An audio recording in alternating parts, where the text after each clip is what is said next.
Ngibingelele balala ligama ubonkosi umfoka Gwala odabuka eMnambithi wasefudukela kodwa ngapha eThekwini ngenxa yamathuba bafowethu abantu abaningi bangazi ngoBongs weBongs SA Fitness Club ezinze khona la eThekwini namaphethelo namhlanje bafowethu besila kwaKhia Motors eDurban ekhoneni lika Florence Nzama no KE Masinga lapho besihlangene ngeawareness ka 16 days activism against ukuhlukunyezwa kwabantu besimame, ukuhlukunyezwa komama, ukuhlukunyezwa kwabantu abadala nokuhlukunyezwa kweingane. Sithe since ke kuyisikhathi sikaNcibijana le awareness asiyenze ngalesikhathi abantu bejabulile, abanye futhi besezohamba bayohlala emakhaya nemndeni wabo, sathi asibanike umjovo ukuthi bafethu siyazi ukuthi nithwele kuningi kusemahlombeni nithwele nje samadoda ala eKZN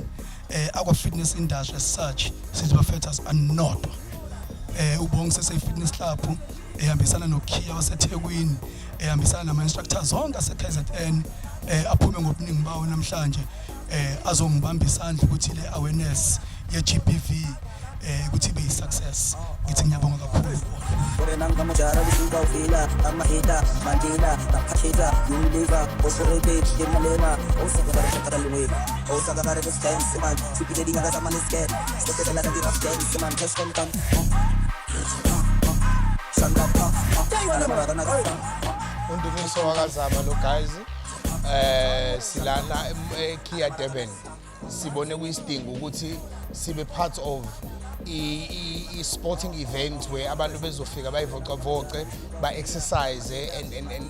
and ukukhombisa angifuna ukubeka kanjani ukukhombisa ukuthi uKhia nawo uyingxenye noma uyayisupport ekutheni ukuthi abantu babe fit physically, mentally,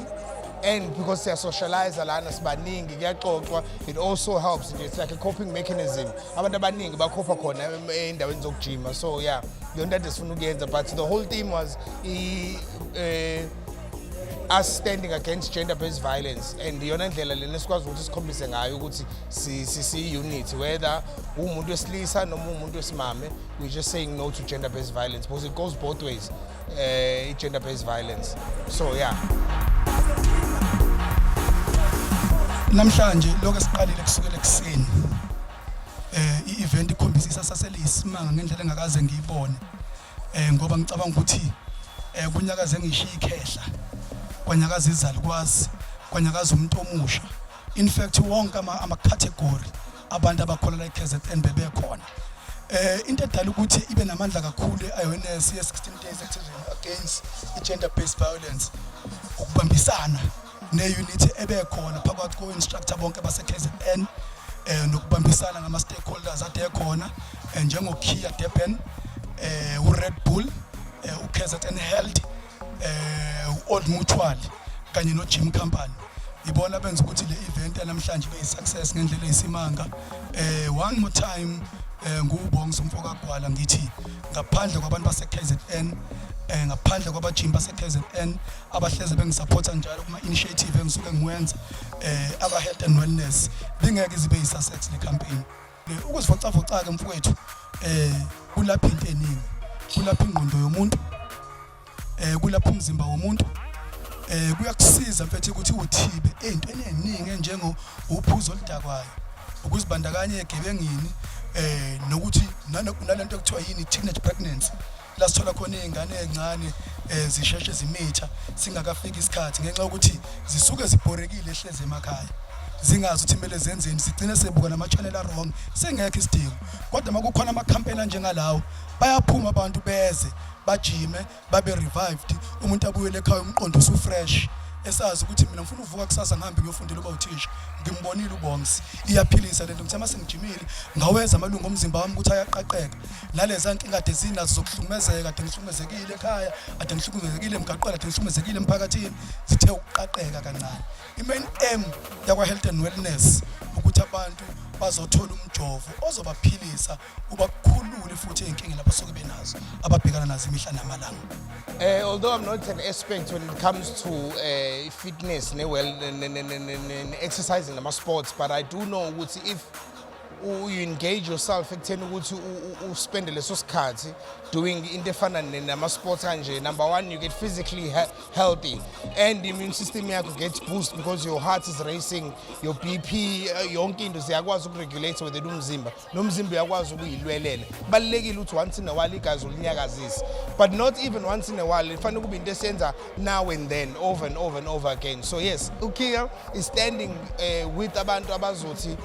ngoba kuzi festive time and even after festive time baqhubeka abantu ba-exercise to keep their bodies healthy. We're not only doing this to raise the awareness of gender-based violence, but we're also doing this for abantu babe healthy. A healthy body keeps a healthy mind.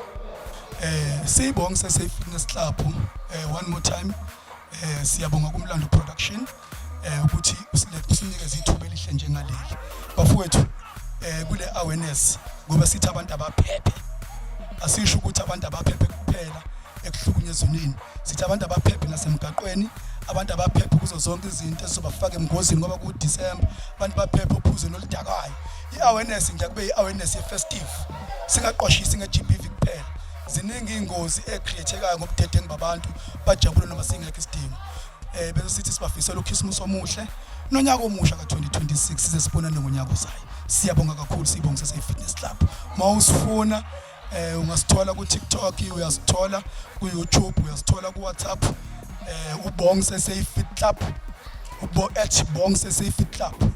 mawufuna ukuxhumana nathi mhlawumbe ufuna ukuthi sikusize in terms of ama development uyakwazi ukuthi usifonele ku 060 282 4183 for WhatsApp 071 4475 414